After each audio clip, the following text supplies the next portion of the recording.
ಯಾರೆಲ್ಲ ರಾಜಕಾರಣಿಗಳ ಚೇಲ ಕೆಲಸ ಮಾಡ್ತಿದ್ದೀರೋ ಗುಡ್.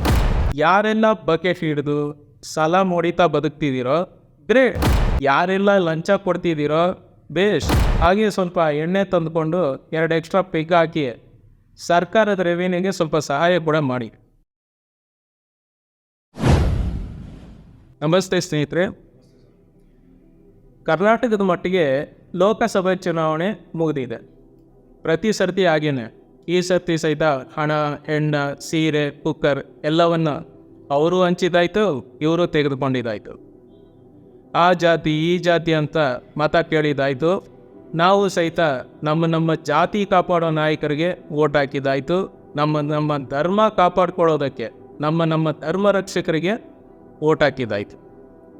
ಹಣ ಹಂಚಿದ್ದಾಯಿತು, ಕ್ಯಾನ್ವಾಸ್ ಮಾಡಿದ್ದಾಯಿತು, ತಲೆ ಹಿಡಿದಿದ್ದಾಯಿತು, ತಲೆ ಕಾದಿದ್ದಾಯಿತು, ಬೂಟ್ ನೆಕ್ಕಿದ್ದಾಯಿತು, ಅಣ್ಣಂಗೆ ಜೈ ಅಂದಿದ್ದಾಯಿತು, ಬಕೆಟ್ ಹಿಡಿದಿದ್ದಾಯಿತು, ಸಲಾಂ ಹೊಡೆದಿದ್ದಾಯಿತು. ಒಟ್ಟಿನಲ್ಲಿ ಪ್ರಜಾಪ್ರಭುತ್ವದಲ್ಲಿ ಏನೆಲ್ಲ ಕೆಲಸಕ್ಕೆ ಬಾರದೇ ಇರೋ ಕೆಲಸ ಇದೆಯೋ ಅದನ್ನೆಲ್ಲ ಮಾಡಿದ್ದಾಯಿತು. ಇನ್ನು ಈಗಲಾದರೂ ಒಂದಿಷ್ಟು ಕೆಲಸಕ್ಕೆ ಬರೋಂಥ ಕೆಲಸ ಮಾಡೋಣ ಸ್ನೇಹಿತರೆ. ಇನ್ನಾದರೂ ಎಲೆಕ್ಷನ್ ರಿಸಲ್ಟ್ಸ್ ಬಗ್ಗೆ, ಎಕ್ಸಿಟ್ ಪೋಲ್ಸ್ ಬಗ್ಗೆ ತಲೆ ಕೆಡಿಸ್ಕೊಳ್ದೆ ನಮ್ಮ ಕೆಲಸದ ಬಗ್ಗೆ ಯೋಚನೆ ಮಾಡೋಣ. ಯಾವ ಪಕ್ಷ ಅಧಿಕಾರಕ್ಕೆ ಬಂದರೆ ಏನಂತೆ, ನಮ್ಮ ಹಣೆಬರಹನ ನಾವೇ ಬದಲಾಯಿಸ್ಕೋಬೇಕು. ಒಂದು ಪಕ್ಷ ಕಾಲದಿಂದ ಗರೀಬಿ ಹಟಾವೋ ಅಂತ ಕೇಳ್ತು, ಆದರೆ ಬಡವರನ್ನಾಗೇ ಇರೋ ಹಾಗೆ ನೋಡ್ಕೊಳ್ತು. ಯಾಕಂದರೆ ಬಡವರಿದ್ರೆ ತಾನೇ ಅವರ ರ್ಯಾಲಿಗಳಿಗೆ 500,000ಕ್ಕೆ ಕೈ ಹೊಡ್ಕೊಂಡು ಬಂದು ಬ್ಯಾನರ್ ಹಾಕ್ತಾರೆ, ಅಣ್ಣಂಗೆ ಜೈ ಅಂತಾರೆ. ಬಡವರು ಸ್ಥಿತಿವಂತರಾದರೆ ಅವ್ರ ಬಕೆಟ್ ಹಿಡಿಯೋರು ಯಾರು, ಸಲಾಂ ಹೊಡೆಯೋರು ಯಾರು? ಇದನ್ನೇ ಬಂಡವಾಳವಾಗಿ ಮಾಡಿಕೊಂಡು ಇನ್ನೊಂದು ಪಕ್ಷ ಬರುತ್ತೆ. ನಾವು ಬೆಲೆ ಏರಿಕೆಯನ್ನು ತಡಿತೀವಿ, ನಮ್ಮ ಆಡಳಿತದಲ್ಲಿ ಬಡವರೇ ಇರೋದಿಲ್ಲ ಅಂತ ಹೇಳ್ಕೊಂಡು ಅಧಿಕಾರಕ್ಕೂ ಬರ್ಬೋದು. ಆಮೇಲೆ ತಾನೇ ಗೊತ್ತಾಗಿದ್ದು ಬಡವರೇ ಇರೋದಿಲ್ಲ ಅನ್ನೋದಕ್ಕೆ ಎರಡೆರಡು ಅರ್ಥ ಇದೆ ಅಂತ. ಆ ಡಬಲ್ ಮೀನಿಂಗ್ ಹಿಪೋಕ್ರೆಟಿಕ್ ಪಾಲಿಟಿಕ್ಸ್ ನಮ್ಗೆ ಅರ್ಥ ಆಗ್ಬಿಟ್ಟಿದ್ರೆ ನಾವು ನೀವು ಹೀಗಿರ್ತಿರ್ಲಿ. ಇದನ್ನೆಲ್ಲ ಇವಾಗ ಕೇಳ್ತಾಗ ಎಲೆಕ್ಷನ್ ಟೈಮಲ್ಲಿ ಹೇಳಿದ್ರೆ ಜಾಸ್ತಿ ಸುಧಾರಿಸ್ತಾ ಇದ್ವಲ್ವಾ, ನಿಮಗೂ ಪಬ್ಲಿಸಿಟಿ ಸಿಕ್ಕಿತ್ತು.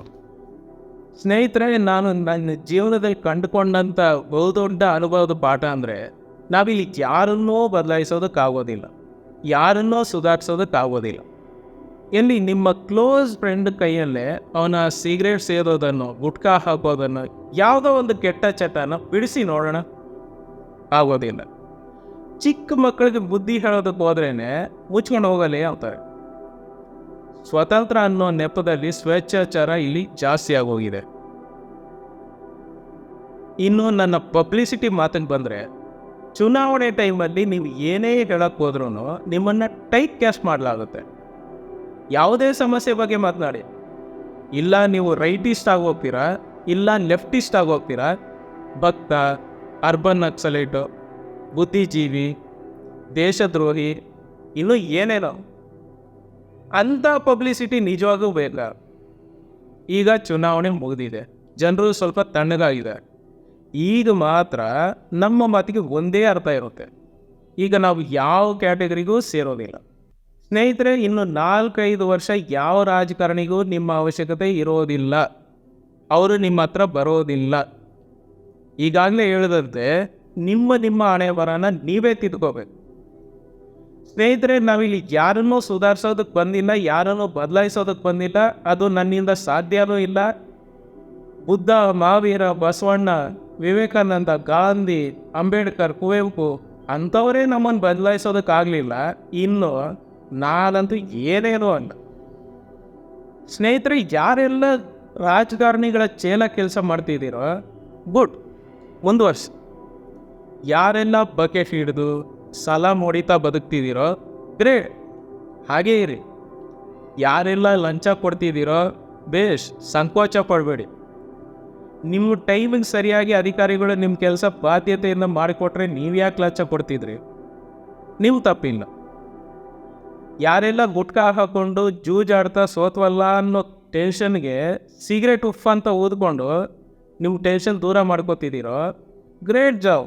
ಹಾಗೆ ಸ್ವಲ್ಪ ಎಣ್ಣೆ ತಂದುಕೊಂಡು 2 ಎಕ್ಸ್ಟ್ರಾ ಪಿಗ್ ಹಾಕಿ ಸರ್ಕಾರದ ರೆವಿನ್ಯೂಗೆ ಸ್ವಲ್ಪ ಸಹಾಯ ಕೂಡ ಮಾಡಿ. ಯಾರೆಲ್ಲ ಈ ಸ್ಕ್ಯಾಮು, ಫಿಶಿಂಗು, ಚೀಟಿಂಗ್ ಅಂತೆಲ್ಲ ಮೋಸ ಮಾಡಿ ಬದುಕ್ತಿದ್ದೀರೋ ಸೂಪರ್. ನಮ್ಮ ನ್ಯಾಯ ವ್ಯವಸ್ಥೆ ನಿಮ್ಮನ್ನು ಹುಡುಕೋ ಅಷ್ಟರಲ್ಲಿ ನೀವು ಎಸ್ಕೇಪ್ ಆಗಿರ್ತೀರ. ಒಂದು ವೇಳೆ ಸಿಕ್ಕಿದ್ರು ಮೋಸ ಮಾಡಿ ಗಳಿಸಿರೋ ದುಡ್ಡಿನ ಒಂದಷ್ಟು ಪರ್ಸೆಂಟೇಜ್ನ ಅಲ್ಲಲ್ಲಿ ಚೆಲ್ಲಾಡಿದ್ರೆ ಸರ್ವಂ ಕೃಷ್ಣಾರ್ಪಣಂ. ಆದರೆ ಸ್ನೇಹಿತರೆ, ಎಷ್ಟೇ ಹುಡುಕ್ತಾ ಹೋದ್ರು ಬರೀ ಇವರಷ್ಟೇ ಇದ್ದಾರೆ, ಇವರಷ್ಟೇ ಸಮಾಜನ ಇಲ್ವಲ್ಲ. ಇನ್ನೂ ನಮ್ಮಲ್ಲಿ ಒಳ್ಳೆಯವರು, ನಾಗರಿಕರು, ಎಥಿಕ್ಸು, ಮಾರಲ್ಸು ಅಂತ ಒದ್ದಾಡೋರು ಇನ್ನೂ ಮೆಜಾರಿಟಿನಲ್ಲೇ ಇದ್ದಾರೆ. ಹೌದು ಸ್ನೇಹಿತರೆ, ನನ್ನ ಇಂದಿನ ಮತ್ತು ಮುಂದಿನ ವಿಡಿಯೋಗಳು ಮತ್ತು ಕೆಲಸಗಳು ಇಂಥವರಿಗಾಗಿ ಮಾತ್ರ. ನೀವು ಇವರಲ್ಲಿ ಒಬ್ಬರಾಗಿದ್ದರೆ ಸಬ್ಸ್ಕ್ರೈಬ್ ಮಾಡಿಕೊಂಡು ಐಡಿಯಾ ಸಂಸ್ಥೆನ ಫಾಲೋ ಅಪ್ ಮಾಡ್ತಾ ಇರಿ. ನಮ್ಮ ಸುತ್ತ ಎಷ್ಟೇ ನೀಚ ನಿಕೃಷ್ಟ ಜನ ಇದ್ರೂ ಸಹಿತ ನಾವು ಮಾತ್ರ ನಮ್ಮ ತನವನ್ನು ಉಳಿಸ್ಕೊಂಡು ಸ್ವಾಭಿಮಾನದಿಂದ ನಾಗರಿಕ ಸಮಾಜವನ್ನು ಇನ್ನಷ್ಟು ಹಾಳು ಮಾಡಿಕೊಳ್ಳದೆ ಉಳಿಸ್ಕೊಳ್ಳೋದು ಹೇಗೆ ಅನ್ನೋದ್ರ ಬಗ್ಗೆ ಚರ್ಚೆ ಮಾಡೋಣ, ಭಾಗವಹಿಸೋಣ. ನಾಗರಿಕ ಸಮಾಜಕ್ಕೆ ನಮ್ಮ ಕೈಲಾದ ಕೊಡುಗೆ ಕೊಡ್ತಾ ನಮ್ಮ ಜೀವನದಲ್ಲಿ ಸಾರ್ಥಕತೆಯನ್ನು ಕಂಡುಕೊಳ್ಳೋಣ. ಏನು, ಎತ್ತ, ಹೇಗೆ ಮುಂದಿನ ವಿಡಿಯೋದಲ್ಲಿ ಸ್ನೇಹಿತರೆ. ಜೈ ಕರ್ನಾಟಕ, ಜೈ ಹಿಂದ್, ಜೈ ಹಿಂದ್.